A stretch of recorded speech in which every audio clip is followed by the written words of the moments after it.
It is the 16th of November in this year, 2021, NXT 2.0. This is the Wrestling Inc. podcast. I'm Glenn Rubenstein, joined by Alfred Konuwa and NYC Demon Diva Issa, here tonight to talk about NXT. And I was thinking during this show, oh man, they're not doing enough to build war games, but then we get that final segment tonight.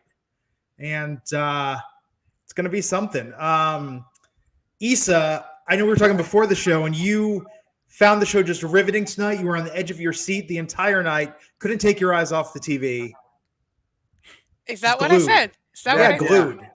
Glued. Listen, NXT 2.0 prematurely ejaculated with Tony D'Angelo opening the show, because then after that, what's there to look forward to? Nothing. Yeah, and then you fall asleep after that happens. Yeah. So we'll see you back here next time on the Wrestling Inc. podcast. I don't think we can really top that. No, but I agree. I couldn't believe I did the Larry Sanders quote, Alfred. You don't open with a showstopper. Yeah.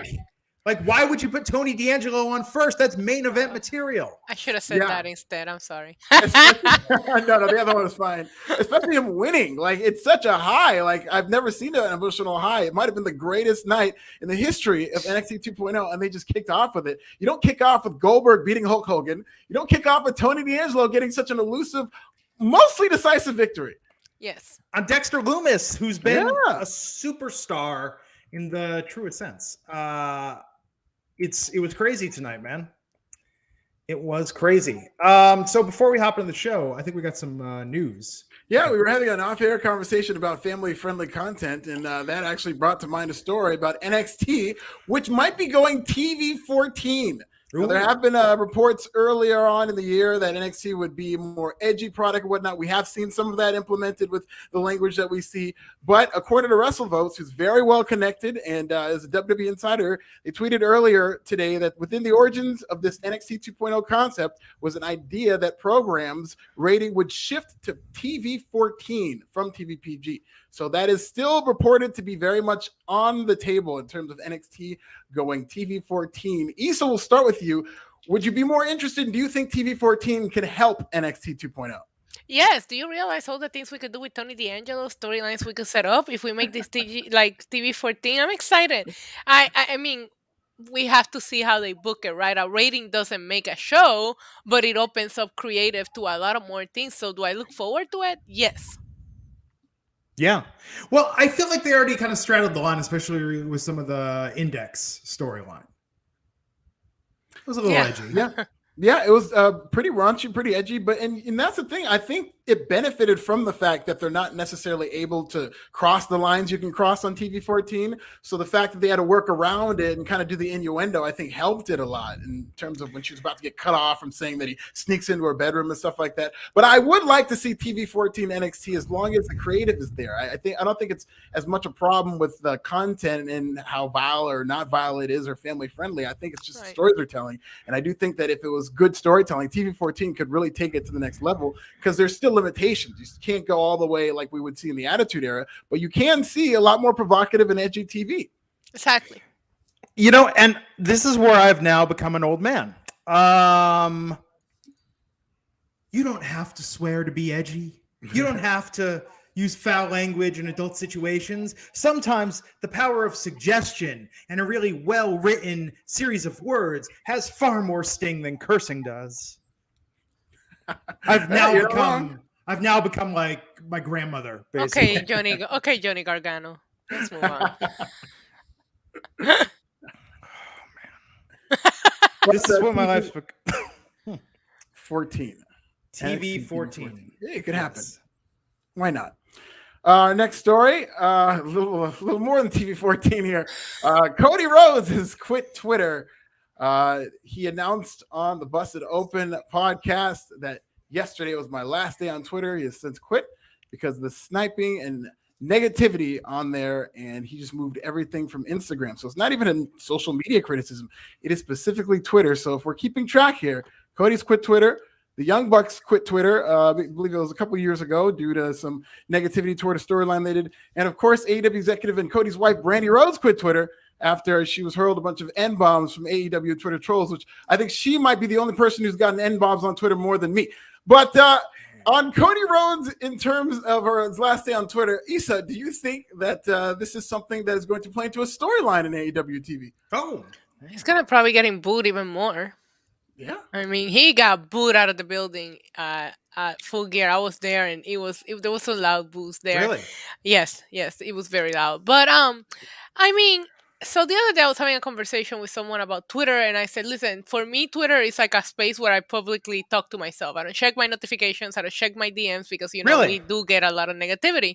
And somebody told me, well, that's also not healthy. I was like, that's how I avoid it. I just don't check anything. And somebody was like, well, that's also not healthy. So I can probably see what kind of, like, I can not even imagine the kind of scale that they get it at, based on what we get, right? And we are so much smaller based on the following and the platforms that they have. So I can see that just saying not being worth it. But I think there's a lot of good that also comes with Twitter. So it has to be a tough decision for him to make, I would assume. It's true. Where else can I tweet at Denise Crosby from Star Trek The Next Generation and say, was that you in the Danny Aiello response video to Papa Don't Preach, Papa Wants the Best for You? Which I didn't know existed until just 48 hours ago. And I must have watched it 100 times since then. A response song to Papa Don't Preach. She liked the tweet just now. I just retweeted because I need answers. We're debating about this around the house. Like, is that Denise Crosby? So the Papa Don't Preach video, we all remember it. Danny Aiello was the father. She's made up her mind. She's keeping the baby. And in the middle of the video, Madonna leaves. And so Danny Aiello made a song where he's singing Papa Wants the Best for You. And he's going around looking for Madonna. And he sees someone he thinks is Madonna. And I think it's Denise Crosby. I tweeted a screenshot. But it has my favorite GIF, which is my new go-to reaction GIF, because he's so distraught about his daughter's pregnancy out of wedlock that he's beating a punching bag. And then he breaks down crying and starts hugging and caressing the punching bag.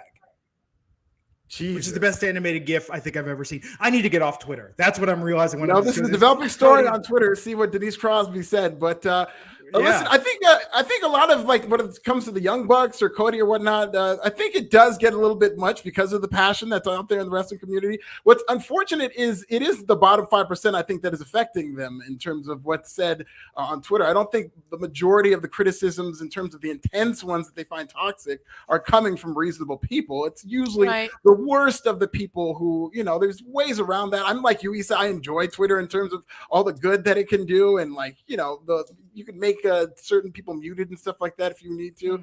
But Twitter has a lot of good. I think it does end up taking away from it the fact that there are some negative experiences that I think for some people, all it takes is one bad experience to really sour the whole experience, I think. I don't know. I got blocked by William Shatner, and I'm keeping on. Tweet. I really need to get off Twitter. That's what I'm realizing when I tell my Twitter maybe stories. that's why Cody Rhodes got off Twitter. We're sitting here thinking it was the negativity. Maybe Cody Rhodes realized he was wasting time with silly things and decided he needed to be more productive with his time. But it is kind of like what you said, though, Issa, because a lot of times it does feel like you're just sort of putting stuff out in the universe, and sometimes people interact with it in a positive way. And other times it could be negative. I don't know. I don't know why I'm on it. Listen, so much, I went out to dinner prior to Full Gear with other members of fake news wrestling media, as we were called. And this picture triggers. So here I am thinking I'm gonna share this with the world, a nice picture, so people can see that we all can get along from different platforms, different websites, and it ended up being a crap show. So I don't get Twitter. You know what I mean? I was like, look at all of us, like, being together, hanging out, like meeting real people, touching grass, being outside, having fun. But that's unacceptable on Twitter. So I don't know what Twitter wants from anybody anymore. Yeah. It's always, there's so much good in it. It's just that I think it's easier to focus on the negativity. I think it just infects people in different ways. But as you say that, positive and then one negative, and it's just right. Like, Jesus. And it's the tribalism as well, in terms of this versus that, and you're always going to hear from the other side. Yeah, and as you say that, the majority of the people I was sitting in that table with, I met because of Twitter. So that's the thing. Even though I got so much backlash for tweeting the picture, at the same time, I was hanging out with a group of people that I would have never come across them if it wasn't for Twitter. Yeah. It looks like I'm staying on Twitter. There's an update. Denise Crosby has responded to me, and she said, God, that looks like me. It's crazy. I may have been in this video, but can't remember. No, I'm not completely losing it, but I did a bunch of music videos in the 80s when I was a baby getting started in showbiz. So, Twitter's a positive place. I love Twitter again. Stay on Twitter forever. Where can you get this type of bringing people together anywhere else. I'm just, as my wife says, I'm abusing the power of the check mark. Because you get on that verified tab. Yeah, you know what's up, Alfred. You get on that verified tab, and it's like, ooh, people are responding to me all of a sudden. Just go straight to your head. Yeah, it really does. But no, I saw that. No, go ahead. No, Isa, and I agree. That shit was crazy, right? Because wrestling is so much about community, and I think you have to be really far out of the community and feel like you're not a part of that community to like hate seeing people enjoying being part of that community. Exactly. Right. Sure. You know, and I feel bad for people that have that viewpoint. Yeah. Same. Well, Ric Flair might not have made the tribalism problems any better on Twitter in terms of a clip that he has coming out on his new radio podcast show, Uncensored. He does it with Mark Madden, and he suggested that CM Punk and Bryan Danielson maybe didn't have that much of an impact on AEW that he expected. He said, quote, well, if I'm looking at the ratings, I don't know what CM Punk and Bryan Danielson have contributed to. Yes, as you said, they're certainly both big stars in the business, but had a lot of success. And then he went on to say that if they think they'll go up in terms of the ratings, but to me, that show would never do less than 1.1 million. He doesn't think AEW Dynamite should ever do less than 1.1 million with CM Punk and Bryan Danielson. It's got a lot of people talking on Twitter. Glenn, we'll start with you. What do you think about Ric Flair's comments about CM Punk and Bryan Danielson? It's just weird, right? I mean, I don't know. I feel like we put too much weight in what veterans have to say about the current product, because as much as we have to be reminded, a lot of the stuff isn't even for us. We're aged out of the target demos. Well, I certainly am on a lot of this. And I think that, I don't know, it's sort of like when Martin Scorsese or Ridley Scott's like, oh, superhero movies are stupid. You know, it's like, dude, like you're so out of the target for this. Like your opinion really doesn't count. Okay, but when there's numbers backing up this opinion, who cares how old Ric Flair is? There is a weekly number that all of us pay attention to so desperately because we're rating experts, apparently. He has a point, and the needle has not moved by much, but this has nothing to do, in my opinion, with Bryan or CM Punk. It has everything to do with the fact that there is no such thing as casual wrestling fans. Yeah. It is down to just hardcore people and all of us that cover it. That's the people that are watching wrestling. No new viewers are tuning in, and that was the case for probably years. This was way before Punk or Bryan debuted with AEW, but of course it's going to use the fact that the ratings haven't moved. And listen, if you want to start a brand new podcast, you gotta start with, you gotta strike hot, and that is a topic that is going to get people talking, and they're gonna go and listen to it. Yeah, and ironically, CM Punk kind of raised some eyebrows by saying what you just said, Issa, in that there's not a lot of casual fans watching. He doesn't believe there are any casual fans, but for the most part, he's right. And I do think you kind of got to look at things differently. I would consider AEW a success to this point. They've built a very loyal audience, but that's the thing. And they don't have a high ceiling for what their audience is going to do, I don't think. But in terms of live ticket sales, pay-per-view revenue, the merchandise they're going to selling, they can be a very viable company on top of that big TV deal that they signed. And they're probably going to get an increase. They can be very viable off that kind of small following, but it's a very hardcore, loyal, passionate following that's going to support them. I think it's still, make a considerable amount of money. And I do think that AEW caters to a different audience. Every time I attend an AEW live show, I feel like it's catered to people our age, like our group. This is not for family. Don't bring your kids. You have more adult fun. I know that sounds bad, but you know what I mean. Comparing it to going to like a WWE show. So yeah. I think they're successful, and I think they know what their audience is, and they cater to it. And maybe that's why they're not making any new viewers, because there's a lot of times that I'm watching AEW and I'm enjoying it, but I wouldn't sit down my nephews who love wrestling, and they don't get past 5 minutes and they're over it. So. But you have to think WWE, AEW, there is a certain weird math that makes sense. It's like, would you rather make $5 per fan off 5 million fans, or $100 per fan off 1 million fans? Right. You know? Right. And sure. I think they're looking at that math. I mean, WWE is a prime example. Do you think they'd be doing $500 cameos and things like that if people didn't pay it? I think they found there's more money in just going after and getting the most out of their hardcore fan base. Right. And I don't think that's a good thing. I don't think that's a good thing for the direction and the creativity of pro wrestling. Like, I don't think it should come off as like a party that only certain people are invited to. And if you're watching, you're not really in the loop as to what's going on. I would like to see the wrestling audience expand beyond the hardcores. But if that's how they're going to make money right now in lean times, like, they got to do their thing. Get it how you live. Hold on, let's get to some attention. Alfred, are you saying that you're against capitalism and would like to see wrestling be more socialist? No, I didn't say it like that, but I mean, that's what I was hearing. There's something to be said about that, about the open working together of wrestling companies, but capitalism has been very good to wrestling too. So who knows what the right answer is? Yeah, who knows?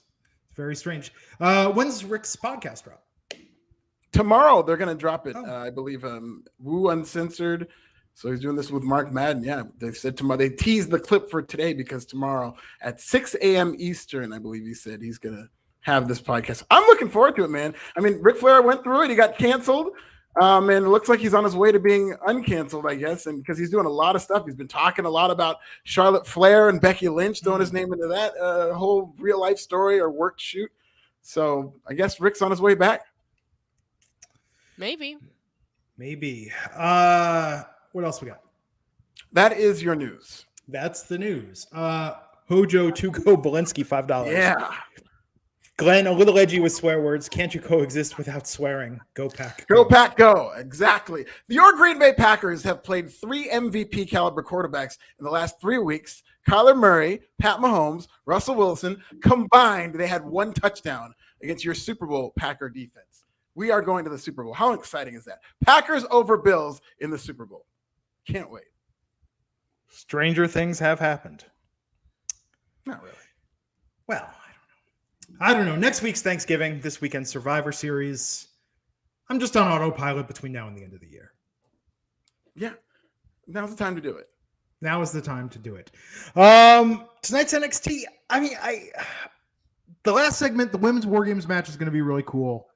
But yeah, it is weird that they open with Tony D'Angelo, and I was kind of like, I feel like I'm having my dessert first tonight. You know, you ever do that and think like, oh, I'm going to have some ice cream, and then like an hour later, you're like, I don't want dinner. Yeah, it ruins your appetite, or you have really like great appetizers, and you're not hungry anymore. And that's what this was. This I'm like, I kid you not. This isn't like, oh, they're putting over Tony D'Angelo just to, be sort of ironic and tongue in cheek. No, like legitimately, this is now, he's the character I am the most invested in. His segments are the ones I look the most forward to. And because we just kind of got a straightforward match with him and Dexter Lumis, like Tony D'Angelo almost doesn't need to wrestle. In fact, and he's a very talented wrestler, but wrestling is actually the least interesting thing he does. Yeah, I can see your point there. I mean, I when I go back, I think tonight is probably my favorite or only match that I've enjoyed, and it's because it felt more legitimate. Before they were having them beat people that we weren't familiar with, and with Dexter Lumis, it felt like a bigger deal for him, getting this victory. But yeah, I enjoy his backstage antics more than what I enjoy what he's doing in the ring. That being said, I think it's time for Tony D'Angelo to take over NXT, so he needs to start beating people that we're familiar with, and he started doing that tonight. I am upset at the fact that they didn't let him get his winning celebration. He just like quietly stepped out of the screen, and we moved on to something else, and that kind of made me sad. I wanted to see Tony D'Angelo talk some crap after beating Dexter Lumis, or maybe throw some fish at him, or maybe throw him in the ocean. I don't know. Yes. I wanted more. No, I know, and so he gets this win, and then Carmelo Hayes and Trick Williams attack. And they attack Lumis, and then Gargano comes out, and it's just like, what happened to Tony D'Angelo? What happened to the superstar, the guy that we're tuning in to see? Yeah, I was disappointed. Yeah, this is kind of that cheap way out of if they beat one of their name guys in order to get his heat back, they'll just immediately move on to the next segment and hope that you forget that happened. So not necessarily putting Tony D'Angelo over like 100% where he's celebrating and he gets to kind of savor the moment. They just kind of moved on to the next segment. But I like what came after this. I really did like the confrontation that they had. So yeah, War Games on the men's side. Do we know who's going to be in that match? No, I don't think they've announced the men's War Games. I don't think that War Games is a thing, and I get it. We'll talk about it when we get to the main event. But until we hear Regal come out and yell it does not exist to me. I almost wonder if there's a series of feuds with enough heat on the men's side. I would almost just do the women's War Games match this year. I mean, I can see you doing something with the tag teams, but we're gonna have the triple threat for the North American title, which would be good. It'll be very good. But yeah, so Tony D'Angelo got a victory tonight. Yes, it felt hollow because even though he's a gifted athlete, like it was just too much all business in the ring. He did try. He did try to cheat a little. You know, he went and tried to get the easel. He did. Thing, yeah. And by the way, let's not sleep on this. In fact, can we bid on this for charity? Can I bid on the Dexter Loomis painting of Tony D'Angelo swimming with the fishes? Yes, they need to put it on auction. I absolutely loved it. I will make a $200 bid to charity for that painting. I'm gonna clip that and tweet it. No, please. I want that painting. Let them know. I bet you they do it for good cause. Absolutely. I'll do it. I'll get out the checkbook to Connor Skewer, whatever WWE wants. I want that painting. No, this was good tonight. But yeah, I think with Gargano keeping him in the North America title picture is interesting. But yeah, I didn't like how they just moved on so quickly. And then that's all they were talking about back from the break, you know, and then Pete Dunne comes out and then we're setting up this three-way feud, this triple threat. Tony D'Angelo just pushed to the side. Like he was just there to open the show and then although Ciampa did start to mention him before he was interrupted in his promo later in the night. I like that. Yep, me too. Yeah, that was good. Keep him in the minds. Yeah. What happened next? Diamond Mine versus Jacket Time and Odyssey Jones. 50-50 booking at its finest. Yeah. Exactly what it was. I like that they were all wearing jackets on the way to the ring. Even Odyssey Jones usually wears a jacket, but I'd like to think that he was doing it to coordinate with jacket. Right. Time. So this is fine. It doesn't mean as much if you just saw them lose and now they're just back even. I just don't like when they do this. Yeah, they've been doing a lot of nonsense 50-50 booking in NXT, and it's really killing the momentum of anyone. And I was so afraid that even going into that opening match, I was like, are they going to have Tony D'Angelo lose, even though he has all this momentum, just because they've been doing this 50-50 stuff so much? But I mean, at the same time, Jacket Time and Odyssey Young needed a win, but it's just, they're just going back and forward, trading wins. What does that do for the feud? Nothing. I don't feel like they're adequately building Jacket Time or Diamond Mine with this. Right. Yeah, this felt weird. And like, this isn't me just continuing the riff like, oh, after Tony D'Angelo, it was all downhill. But this, I don't know, I could use like a little more story, a little more vignettes. Like with even Diamond Mine, I don't feel like they've developed them enough. Malcolm Bivens is like this great promo, but it's just, look at these gifted athletes. This is my stable, Diamond Mine. I don't know. I feel like we need more, you know, and especially... Oh, here's a weird thing. Okay, so they gave us the poker segment tonight, which we'll talk about. This was actually kind of a light story episode. I mean, we got the MSK vignette, you know, we got some other stuff, but this wasn't as vignette and promo heavy. I almost like it when they do like 30-40% out of ring segments. It's like just felt very heavy on the in-ring action. Yeah, it was. Which again, this is a TV show. If I want sports, I'll watch sports. Right, but the thing with Diamond Mine is like I felt like they watched their debut, then they picked up momentum again when they added the Creed brothers and Ivy Nile, and I thought, okay, we're going somewhere with these guys, and now it just feels like it's just Diamond Mine again, nothing important about them. Yeah, I think they're on the right track. I think they've definitely improved. I'm interested in them now more than I ever was when they first debuted, but I think they've maybe just hit a wall. I don't know if they know what their direction is going to be, but you know, this back and forth 50-50 thing is not going to help in terms of moving them forward. It's just going to keep them there. So hopefully they have some plan for them beyond Jacket Time, because they can't be doing this every single week. Jacket Time should also have matching jackets that say Jacket Time on the back. Yeah, I should. Watches and clocks on them. Yes, we need to brand this. They're missing out on opportunities here. So Odyssey Jones and Jacket Time won. And then I like this. It was quick, but the Crystal Young veterans backstage with replicas of the NXT women's tag titles talking to Zach Gibson's grandmother, saying they won the NXT tag titles for her. They were good. They've been good the past couple of weeks. I like the Yeah. stuff they did on the urban streets the last week, and this was pretty funny.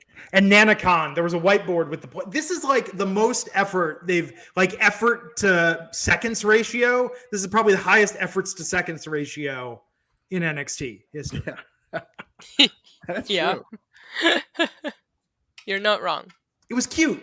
It was But- cute. I actually really liked this segment. I thought it was adorable, to be honest with you. Very likable. They've never been more likable than they're because they When they're call them scamming an young old woman. vets. They're great heels, but this is starting to warm up to them. Yeah, I'm like, this is what they should be doing is scamming the elderly. I think Yes. this is a good gimmick. Yes, why not? Come on, they're sweet about it. They're so charming. Showing up at retirement homes pretending to be people's grandkids. Saying I What didn't was get the line he had about lying? He said, "You tell the truth and then you lie." Oh man. Finn Abs Book 99 saying hi, Issa. People paying money just to say hi to you, Issa. Hi, Look at Finn that. Abs. Look at that. Look at that. Andre Chase got beat up by Zion Quinn. Yep. Okay, so the Andre Chase thing. The Andre Chase thing is going nowhere. Nope. Like it's in reverse. That's how going nowhere this gimmick is. Yeah, I think he's really just like kind of like an enhancement talent, but like a souped up version of that. He's like a glorified like enhancement talent because they don't do anything with him. His matches are never particularly long. He's now wrestling in a sweater, so he's like pretty much always going to lose. But they have to create a reason for people to not like him. I feel like with this character. Oh, Edward's Cousins pointing out we skipped Joe Gacy talking Diamond Mine in the back. And you know how that's never going to happen is because commentary said, could you imagine Joe Gacy joining Diamond Mine? If they say, could you imagine, it's never going to happen. Keep imagining. Yes. Yeah. Keep imagining. Just like I'm imagining WWE shop putting up some merch for Tony D'Angelo, but that's still yet to happen. How many weeks are we that we still haven't gotten Tony D'Angelo merch? They don't want our money. Wow. They don't want our money. The theme could also I was thinking about remixing the theme, maybe adding like some breakbeat behind it or something. Like it needs a little something. You think so? I think so. I think it sounds very classic though. It does, but I feel like I think it fits him. I do it too. Does, but I think it needs a little more of an edge. It needs to be Why a are little you more trying modern. to change him, Glenn? Yeah, this is how it starts. He's getting all the success, and now he's starting to doubt the guy. Well, if you love something, set it free. Oh, and then after Zion Quinn won, Legado del Fantasma's Raul Mendoza and Joaquin Wilde attacked Quinn and beat him to the ringside. And Elektra Lopez very mad that she was denied last week. Is she the leader of Legado del Fantasma? Yeah, she is. Sure as hell looks like Santos Escobar was there too. Yeah, he was. Finally, we saw him again. Yeah, finally, but like he was just the guy in the segment. Like, right. All due respect to this segment, but this group seems like it's starting to center around Elektra Lopez. Good. She's very good. I'm not mad at that. I thought she was great. Her outfit was on point, and she did such a good job at giving that evil look and evil stare. I really loved that moment in the camera. I thought she looked great. I really like Quinn, and I want to see where this goes. I thought he looked great in the ring tonight, and he has been looking good. I think she's in love with him, and that's why she's mad that he turned her down. There was a little kind of tension between them last week. I mean, I really was picking up on that. Yeah. Beth Phoenix reminded you if you didn't pick up on it. But yeah, I kind of saw them going this direction though. Like as soon as you saw them backstage, it's like, oh, at some point he's gonna get jumped by them and he's gonna right because she's a heel and he's a baby face. Yes. So let's talk about the poker showdown between Cameron Grimes and Duke Hudson. Cameron Grimes bluffed his way to a win tonight. Yeah. Alfred? They played this so straight. Like they said like it's a poker showdown, and then they like put up the rules. Like they had the in-ring announcer, Alicia Thomas, announce the rules. Then they did like a crawl and they showed like a graphic of all the rules for Texas Hold'em. I swear to God, I was like, they are so lucky. Like I was on the verge of just changing the channel. You're not keeping me here for this. They were playing it straight. And then they actually started doing the poker, which like I've never really played poker. I don't quite understand it. Really? And so they're going through the whole thing. And like, listen, I'm sure it's a fun game. I've had fun every time I've played it and the few times I have. But to watch it on television for a bunch of wrestling fans, it's a big ask. But I do like how it eventually ended and was very confused with the shaving. When you two are in Vegas next, we are going out and playing Texas Hold'em. Okay, let's do it. I mean, we can come back anytime. We can stay at your place. Yeah. So once I get these, when Tony D'Angelo gets these boxes out of here for me. Wow, you're gonna put us in the office? It's a studio. It's an office and studio. I'll build it for it. There's a bathroom right across the hall. And when they had to get up in the ceiling, I said, just put like a cheap, like $50 speaker in the ceiling so I can hear the TV if I get up and have to pee. Wow. Okay, I respect that actually. I like it. But I like poker, but I can't. I was not invested in this. And then at the end of the segment, my favorite part was how we were talking last week about, well, at least he's not getting the makeover anymore. And then what happens? Yeah. He's still getting the makeover. They still got away with that. I was so excited thinking, okay, at least we're not going with that storyline. We'll see what he'll look like next week. I feel like we need to do a hostile takeover of NXT creative for Duke Hudson in the poker room, for Cameron Grimes.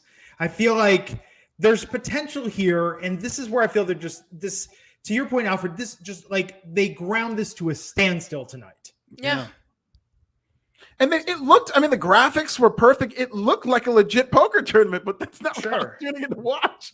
Like, I mean, they did their best with what the material they had, and it eventually led somewhere. But I'm just thinking about, all the competition you have on television and in this generation of how people watch TV, particularly wrestling. If it's a wrestling show and you just crawl that to a halt for this, like, I don't think people are going to stick around for this. Maybe next week they play chess. Maybe checkers the week after that. Okay. Maybe listen. Hopscotch. What about dominoes? That's what they need to play. I like that. It is my goal in life to learn how to actually play dominoes. Oh, I will kick your butt at it. They should play dice with Hero. When I go to Vegas and stay in your studio, I'll teach you how to play dominoes. Yes. I have always wanted to learn how to play dominoes, but oh my God, me and my dad can cheat at dominoes and win so much. It's freaking. We have secret signs to let each other know which side to hit. It's amazing. My dad and I we used to skin people. Wow. What a father of the year. Speaking of which, Tony D'Angelo really should have been in that card game tonight. No, please don't put him in that segment. He would have made it great because he would have found some way to make it interesting. Why cut his beard just like off the top like that? He couldn't he have lost the beard in the poker game, like to make it interesting? Oh, I would have liked that actually. Because there's no rhyme or reason for him to do it. The Stellar Justin Lopez $4.99 saying, I haven't watched NXT in weeks. Hearing y'all review, it sounds like it went from Saved by the Bell to Saved by the Bell, the new class. He's not wrong. But also that profile picture, that Spider-Man trailer. Okay, sorry. Oh wow, yeah. I did after the commercial, after that went online, I was like, I'm watching the Spider-Man trailer. I missed a little bit of the show because I had to watch it twice. I kind of cried a little when I saw Tobey Maguire, the real Spider-Man. Thank you very much. I don't know. We'll see. We'll see what the surprises are in the movie. Yes. Looking forward to that. But this is the part I hate about not going to the theater. Is I'm going to have to wait to watch. So this comes out on video. Like I just watched Shang-Chi last weekend, and it's like I feel behind. Normally, I'm like a Marvel night one kind of guy. Have you seen them all? I have seen up to Shang-Chi. I've seen all of them and all the TV series. I've watched everything that's officially in the MCU. Wow. Yes. Oh man, we started rewatching. We rewatched the Blade movies last week, and now we're rewatching Blade the series with Sticky Fingers from Onyx taking over Wesley Snipes' role. Yep. Slam. Blade the series is solid. Like it is a solid action series. It's very good. So let's see. So after this poker game, oh man, Von Wagner still in NXT. I thought he was on SmackDown. Yeah, I haven't watched SmackDown yet, but I read that he was like all over SmackDown, so I'm very confused. Yeah, he was just standing there. They did not draw any attention to him. They did not say his name. They didn't acknowledge him. Pat McAfee went out of his way to be like, I don't know who that is. Who's that guy? Where's he from? So like, it was the weirdest thing. And you kind of that's how they treat all NXT call-ups since like 2018 up. So I don't get it, man. What is productive about doing that? I guess it's like an ego thing. They don't want them getting too big for their britches or whatnot, but I don't. Well, he's on NXT and he's with Kyle O'Reilly. Maybe he's going to be on NXT until Kyle O'Reilly leaves. Maybe that's his role for now. Possibly, yeah. Maybe they're already planning for life after Kyle O'Reilly. I mean, same, because... us both. Yeah. Okay, so I'm not invested into anything they do, and I don't know why, because they've been teaming for how long now? A couple of weeks, right? Yeah. I'm still not invested. Well, if you weren't invested in that, what about the match that they had against Brooks Jensen and Josh Briggs? I mean, this episode of NXT after Tony D'Angelo felt like a chore. Okay, I'm gonna tell you that right now. It felt like it was hard to get through. I'm not going to sit here and sugarcoat it, not even with alcohol, man. This match was not my favorite. I did not find anything interesting about this match. I know they're trying to get over Brooks and Jensen or whatnot. As like Brooks and Jensen. Isn't that Brooks and Dunn? Brooks and Dunn. Jensen and Briggs. Don't they sing that Applebee's song? Briggs, yes. Like, Von Wagner and KOR got the win.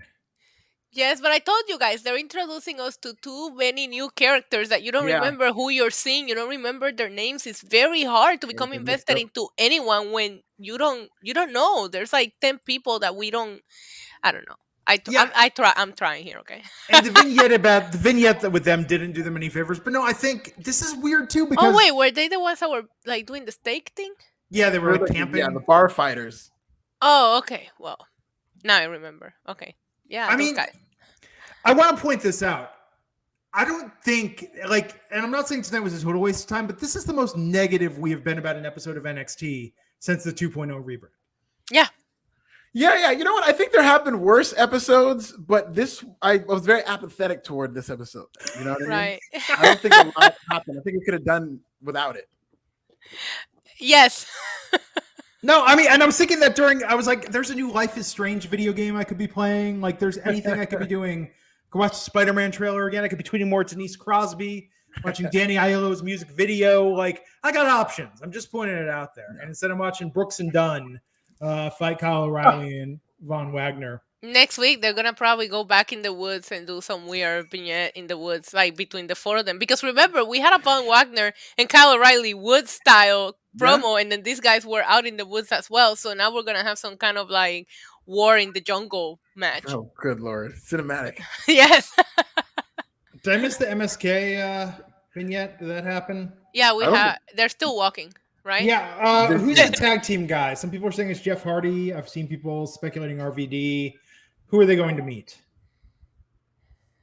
It's going to be so disappointing. It's not going to be who we're thinking. It's going to be somebody that we don't know, probably.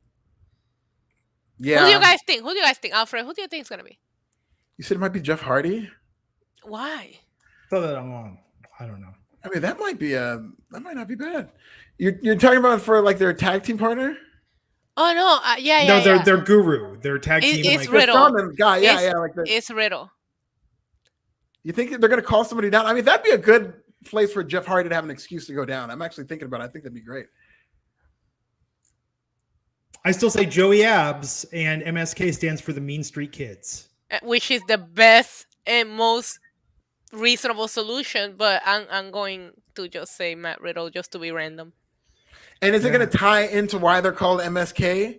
Yes, that's why I said Riddle. So Matt, Get it?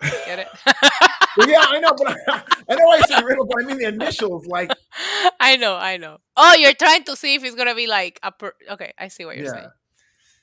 That'll be interesting. I'm intrigued. The struggle is real. This episode was a struggle. Okay, so Dexter Loomis was being tended to.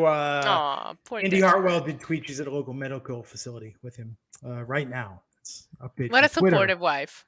That's what happens when you get in the ring with Tony D'Angelo. Let that be a lesson to the NXT locker room. Ciampa should just relinquish the title now. Yeah. He should see this and say, I relinquish the title. Tony, it's yours. One by one. Yep. I think every champion in WWE, one by one. Except and for then if one. they work out a deal with AEW, they come along and they, we get Hangman Adam Page releases. And then, he just has them all. What was up with lashing out tonight with Grayson Waller? You said, you want to go first? No, I don't. I don't want to go first about anything. This was probably my least favorite lashing out episode. Okay, so I will say from entertainment standpoint, this was nothing. There's nothing here. I was actually not really even, it kind of lost my attention. But then he started dog whistling. And he started talking about, this is a promo that you write just to rile up the internet, where it's not about the hot dog and the handshake and driving to a high school gym. We don't do this for the stars. Being a star is about likes on Twitter and Facebook. It's not about basically saying screw independent wrestling and everything it stands for. It's all about social media and likes. So clearly, Grayson Waller is going to be the heel in this segment. And it's so ironic to me that the babyface who's now going to be standing up for the Indies is LA Knight, who is his commentary. He hates all the flippy dippy indie stuff. Like this gimmick that Grayson Waller is doing is basically what Baron Corbin was doing before he left. It was very compelling, where he said, I didn't have to go on the Indies. I just had to pick up a phone. And that's how I got hired, because I'm a real athlete and this, that. And then they called him up. And so I'm interested to see if they kind of double down on this with Grayson Waller. But a very interesting segment with Grayson Waller. Okay, maybe it's because I'm coming from a lashing out that had Tony D'Angelo in one of the greatest freaking segments we've ever seen. This could not hold a candle to what Tony D'Angelo did on lashing out. This is why you don't have Tony. If Tony D'Angelo's match had come at the hour mark, this would be an entirely different show. Everything would have been a nice build to the crescendo of Tony D'Angelo, and then like a nice afterglow, a nice refractory period, if you will. Right. But no, we didn't get that. Refractory period. I'm trying to liven this up a little bit. I feel like we're all about to fall asleep here on this podcast. No, I already fell asleep watching NXT, so I'm good. I thought about it. So we got a $9.99 super chat. Rajgiri, thanks you. Danny Cho saying Von Wagner reminds me of the last bad guy who gets shot by Carl Winslow at the end of the first Die Hard. Accurate. Very villainous face. He's not I don't think he's going to make a good baby face, but maybe they've got something in a heel. But that's a great description. Yeah, very accurate. Trying to find something to love about tonight. Gabby Stevens and Jenna Levy versus Persia Pirotta. Persia Pirotta won a 2-on-1 match. Did the double scoop. Oh, very interesting. Right. It's very interesting because it was presented as her being like, no, I got this. They did the backstage thing where Indy couldn't be with her. So she said that she got this and she beat two people. They had Robert Stone there looking on. So they're building her into a monster with the manager. It's usually an indication they might be giving her a huge push. Agreed. And I thought she looked very good in the ladder match that they had at Halloween Havoc. And just seeing this build up, it makes you want quietly they're just building her to be something special. So I'm very curious to see where they go with this. Also, shout out for them for making Indy such a supportive wife and her such a supportive bestie that said, no, go take care of your husband. I got this. It's cute. Yeah. Good babyface move. Yeah. And then Tommaso Ciampa, who was calling out other guys and started to say Tony D'Angelo, but then Braun Breaker came out and interrupted him. To save him from Tony D'Angelo. He was like, don't do it, bro. Don't do it if you don't want to go there. Think about your wife and kids, man. I'm just going to say this again because Tony D'Angelo did beat Dexter Loomis tonight. Yes. I think Tony D'Angelo is the next NXT champion after Tommaso Ciampa. After Tommaso Ciampa, really? Wow. You don't think, because they're doing this thing with Braun Breaker where he's saying he's going to die trying to get. So unless they've got another murder storyline cooked up. Maybe Braun gets it and then gets called up really quick. Sure. But I could see D'Angelo, sooner rather than later. 2 months. Yeah. But I'm good. Okay, here's what I'm gonna say. By WrestleMania next year, I think Tony D'Angelo is going to be the NXT champion. Wow, you think that? I think it'll be much sooner than that. 6 months. Me too. Really? Me too. Oh, well, WrestleMania next year. You're talking about this coming WrestleMania. Yeah, this coming WrestleMania. Oh, okay, yeah. That's about the timetable. I still think it's going to be sooner than that. Yeah. I think it happens at the takeover at WrestleMania. Really? There's not going to be a takeover at WrestleMania. You There's think not going to be a because takeover. it's 2 nights. You're right. Yeah, they Yeah, won't. yeah. At least they won't call it takeover, but It'll yeah. probably be a Wednesday night special. Right. That's what they did last year. They did it on Yeah. TV on Wednesday, remember? Wednesday. So maybe they'll do that. And it was 2 nights as well. So there was a takeover. It was just on TV. It wasn't like, But yeah, I can see it happening before that. I also would love to see him not debut, but have a spot at the Rumble and then go back to NXT just to test him out on the main Rumble. They did that a couple of times with a few of the NXT guys. I want all the good things for Tony D'Angelo. You know what he should do is it should be like R-Truth or Otis or someone, and then Tony D'Angelo should come out and like slip him a hundo and just take his spot. Oh my God, that would be amazing. That'd be more than 100, but Okay, but then again, Tony D'Angelo hands money to the girls, so is he gonna take a spot in the women's Royal Rumble? No, he doesn't. He doesn't. Go buy yourself something nice, honey, and then he comes out in the middle of the women's Royal Rumble. Tony D'Angelo, Toni D'Angelo. Yes. No, it's like when you go to the concierge and they're like, "Oh, we don't have a table for an hour," and he's like, "Hey, why don't you check again?" Shakes the hand with the palm, with the the $100 bill in his palm. Yes. And they go, "I'm sorry, sir, I was mistaken. We have a table clearing up right now." And then he goes and kicks somebody out and gives Tony D the table. Yes. I tweeted this. All I want from it, I will give you 6 months of A+ Tony D'Angelo storylines. I just want a Ready, Willing, and Gable towel and a 2XL Funkasaurus t-shirt. NXT, and I'll just give you all of this. Oh wow, I'm sure that. Okay. Because I see it in my head. I've got like gold booking for this kid for at least 6 months worth, and we will dominate the ratings. NXT will be the most popular wrestling on all of TV. It'll go back to a million plus viewers, 1.1 million viewers a week for NXT. It'll do more than Raw and SmackDown combined. Wow, look at that. Yeah. How much do you have to drink? Just water. Okay. And the first person that tries to befriend Tony D'Angelo in the backstage, he's going to be like, no. But he's going to be suspicious and like pat him down, accuse him of wearing a wire. Like, why are you trying to get close to me? Why are you asking so many questions? Probably. I would like guess that. I would actually like to see that. Yeah. Does he get a mafia stable if he's world champion? Does he get 3-4, people who are supposed to be mafia goons? But who do you put in his stable? Nobody's going to be as great as him. That is true. I still like the idea that there's like a group of guys, a group of heavies who we don't even know. It's never explicitly stated that they're working with Tony, but unfortunate things keep happening to his opponents, and Tony always has an alibi. Yeah. Right. And maybe it turns out like it's his father who's like setting this up, trying to like stack the deck for his kid. I don't know. There's a lot they could do, but Tony should act like he's 100% white meat baby face. I like that. I think he plays that up. Yeah, I think he should play it up more though. Yeah. Oh, absolutely. So Braun Breaker and Tommaso Ciampa. Ciampa said what do you say? You don't even have a 33 1/3% chance of winning? Yes, and somewhere Stainer was like, "Hey." It was good. That people popped for that. Mm-hmm. It's weird they won't let him just say his real name and his lineage. Just Braun Breaker. Yeah, that's just what they do. They've gone out of their way to kind of telegraph to you that is in fact Rick Steiner's son without telling you. So it's just how they're choosing to do it.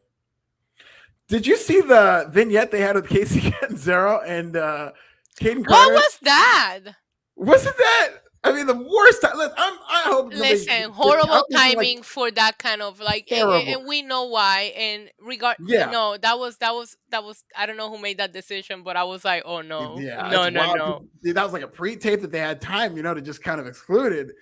but just basically saying how much they love music festivals. And I'm just kind of like, where are they going with this? And then that's all it ended up being. And then they just moved on from it. And it's like, I was like, that was such a horrible timing, bad taste. There's too much going on surrounding music festivals. And in addition to that, you know that one of them has a little bit of a reputation for partying and spreading COVID. And it's just like, you just don't, like, there was so much wrong with that vignette that I was like, I thought I imagined it. It's just, I'm just thinking about WWE as just this publicly traded company, doesn't like controversy or anything like that. Of all the things to do, I mean, you kind of might have wanted to pull this. I hope nothing happens. I really hope that people don't. But they are opening themselves up to a lot of criticism. And you could have done it in a way that you don't have to include music festivals. You could have been like, hey, we like to party. We like to party. We like to go out. We like to have fun. Literally anything else. Literally. Like, okay, that's a little weird, but okay. It was horrible. I couldn't believe it. I know, same. If they put it on their YouTube channel, oh god, it's gonna get the dislikes. Maybe they'll put it up after YouTube gets rid of the dislike button, so that way nobody can tell. Yeah, nobody will just see it. Yeah, I'd forgotten about that tonight. Yeah. Thanks a lot, Alfred, for reminding us. Yeah, why don't we have some man on the street segments with Joe Gacy interacting with current events? There you go. Let's just go all the way. You know? Yeah, he's gonna go to McDonald's and order a certain meal that's no longer available. Oh man. So, main event tonight: Raquel Gonzalez versus Dakota Kai. And man, they gave him time. They gave him opportunity. The one thing we didn't get was a clean ending because we had Toxic Attraction interfere. Cora Jade came out. Zoe Stark came out. Io Shirai came out. Like, I guess let's talk two sides of the coin. Issa, what'd you think of this match before the DQ finish? I thought the match was going well. I was digging it. Get it? You see what I did there? Hey. Oh yeah, the shovel. I like their chemistry. You can tell that they are comfortable working with each other. I was enjoying the match. And for a second, I was a little disappointed at the ending until I see what I set up. When Toxic Attraction came out, I wanted that to happen because they are the strong female faction holding all of the belts. It doesn't make sense to have a whole episode without them. But then I was like, damn, no clean finish here. And then everything got set up beautifully. And listen, if you give me Io in a War Games match, I am going to watch. Doesn't matter who else is in there with her because it's going to be so freaking good. Yeah, I absolutely agree that the chemistry was there. I think Raquel Gonzalez and Dakota Kai just work really well together. And, she works well with Rhea Ripley, who's a friend of hers as well. So I think once she gets that down, she just has certain people who she has these great matches with. And I thought this was really good, especially for a big little match that Dakota Kai was so good at, kind of been convincing in terms of her offense. It was like the start of a new era that Io Shirai gets to say 4 games now. It's like the new live from New York at Saturday night, or if somebody different gets to say it every time. I guess it's not just Regal now. Yeah, we got the War Games, the tease at the end. Well, they called the shot. It's happening. What was with some of the fans? It sounded like they were chanting "boring." Did you guys hear that? War Games. That's what I thought they were saying, but they're saying War Games. Okay, and so they were saying "Boo Earns." Like.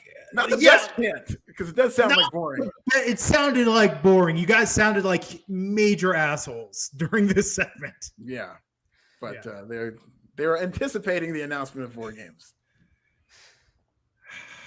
Where is William Regal? Yeah. Where is Samoa Joe? Maybe with William Regal. Maybe they're taking a cruise together. For 3 months? A cruise around the world. Okay, Glenn. Jericho Cruise by chance? Are they? Oh, maybe. No, then they're still probably in the line to get COVID tested. Oh man. So that was NXT tonight. Not my favorite episode.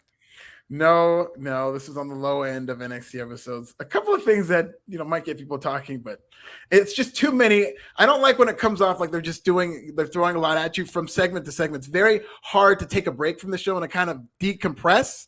It's just so fast paced, and I think it was very apparent tonight. Right.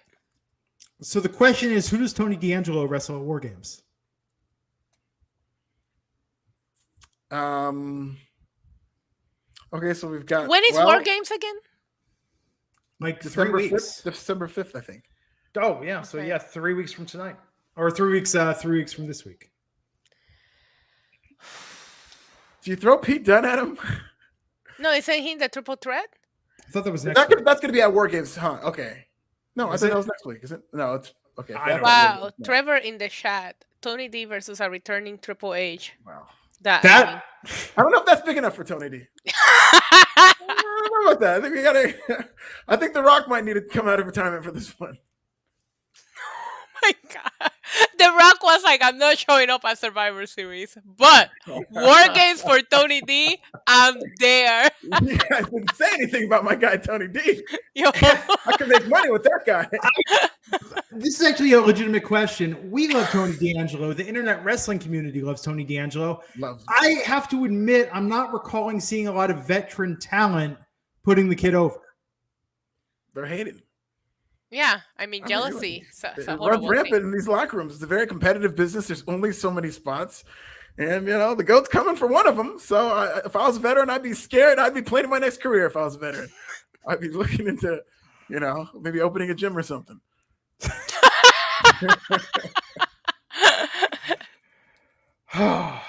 Good Lord. Tony D'Angelo's season's coming.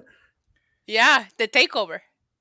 Tony Yes. D'Angelo's gonna take over NXT Oh, 2.0. I don't know who he will wrestle at War Games. I'm very curious. Who is it gonna be? I don't know. Maybe they'll do, I hope they don't do the 50-50 thing, but maybe they'll run it back with Dexter Loomis. No. Because they moved so quickly on from it. I hope they don't do that. That is a good question. Who would you? I would have him fight Ciampa, but because of the Braun Breaker thing, then I don't know. I'm just going through the roster. It seems like everybody's already paired up, and we've already got a direction for a lot of these talents. Oh, he's gonna wrestle clean-shaven Cameron Grimes. I can there you go. see That would that. be a I fun mean, deal. Ben, talk about burying the last era of NXT, though, between Loomis, Grimes. Like, it's really kind of saying that, like, everyone you loved 6 months ago doesn't mean shit anymore. Yeah. And Yeah, also, you definitely. cannot go to the moon if you're clean shaven. You have to have a beard. So now Cameron Grimes cannot go to the moon. Heartbreaking. True. Yep. So I'm not seeing it. No one's updated the card yet, but here's my prediction, and I kind of hate this. I could see him facing whoever wins that North American triple threat if that's next week, which is what Edward Cousins is saying. Well, I don't want to see Carmelo lose, but Johnny wins next week, and then Tony beats Johnny. I don't want Carmelo Hayes to lose the title this fast. So I wouldn't put Tony in the North American title picture yet. I mean, maybe Odyssey Jones would be the best fit, but I mean, I don't know if I want to beat Odyssey Jones. It's just that by then, within a couple of weeks, I think they're going to move on from this jacket time thing. And I mean, he's like a baby face with it seemingly he's going to have to move on. And Tony D'Angelo's a heel, and they no. He's a baby face. He's a baby he's face. face to us in our hearts and minds. He's ironic. Biggest baby face in the company, Tony D'Angelo. Thank you. Of very all much. time, maybe. There we go. Ricky saying Tony versus Joe. Tony versus Walter. Wow. Versus Walter. Oh my God! Could you imagine how the wrestling nerds' heads would explode? Yes. If Tony D'Angelo beat Walter at Takeover. Oh my So where's the guy that beat Walter? I guess I don't watch NXT UK. Dragon so of he's probably over there. UK. Yeah. Okay. But he was great in the time he was there. I know. I just wish there was more of him. This is tough. I mean, this is because honestly, if they weren't building the thing with Breaker so much, I would say it was Ciampa. I would say they're going to hotshot this and realize this is the best thing they got. You know what? If Kyle O'Reilly's contract really is up and he is not going to come back, why not go out on your back for Tony D? Definitely. That's the best one. That's the best way he has to do it. Because then that means that Tony D beat Adam Cole. You see? Yeah, deductive math. Exactly. I want him beating Kyle O'Reilly in less than 10 seconds. He's Same. just like Diesel in Bob Backlund in the Garden. Just hit him with the finish, and then it's over. That's what I want. Okay, there you go. Well, that was NXT tonight. Yes, it was. It felt just the same as Raw. I'm hoping that Friday is a lot of fun because last night also Raw was just like if you didn't watch it, you didn't miss anything, and that's how this NXT felt. Yeah, I was just passing by in the night. So imagine how different life would be if two things: A, WWE cared about Survivor Series, and B, NXT was involved in Survivor Series. Yeah, because they did have that year that NXT went, and it was amazing. Sweep, or they went 4-1 against WWE. Yeah. It does great so for good. NXT. It helped the ratings, got people interested in it because they committed to it. Right. But the fact that NXT isn't really involved in the draft, in the Survivor Series, or even referenced on television when one of their stars is on TV, it's very weird in terms of synergy. Like you have this opportunity in front of your biggest audience of the week to just say NXT is on television, and you might pique a couple of interests. Yeah. Very weird, man. Well, thanks everyone for tuning in tonight. Tomorrow night, AEW.